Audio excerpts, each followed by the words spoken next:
Griffin. This is Draco. Okay, this is part 4. I'm going to make this really quick.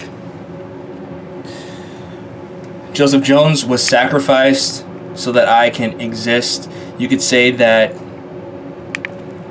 I am the advanced version of him from a parallel universe. I'm just saying you could say that. I'm not saying that's what it is. I am Superman, completely invulnerable to any magical attacks or any magic at all. I have no curses. Curses don't affect me. I can curse anybody. I can bless anybody. I can do anything magically. It will always work, period. No issues about that at all. So I can lock up a witch's power. I can take her power. I can take anybody's magic ability.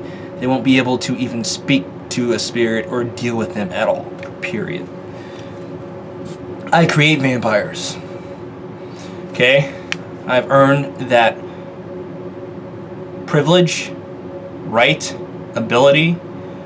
I am the most profound scientist in existence, and I am the keeper of secrets, the greatest secrets. Now, vampires do exist.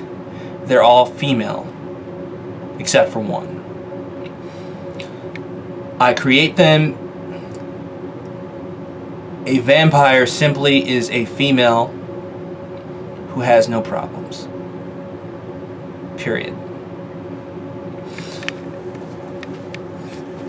What do I mean by they have no problems? I mean they literally have no problems. In order for me to make a female into a vampire, she has to qualify. And then there are certain things she has to do, because if I'm going to remove curses completely from somebody's life, then vibrationally they just shoot up. You would consider that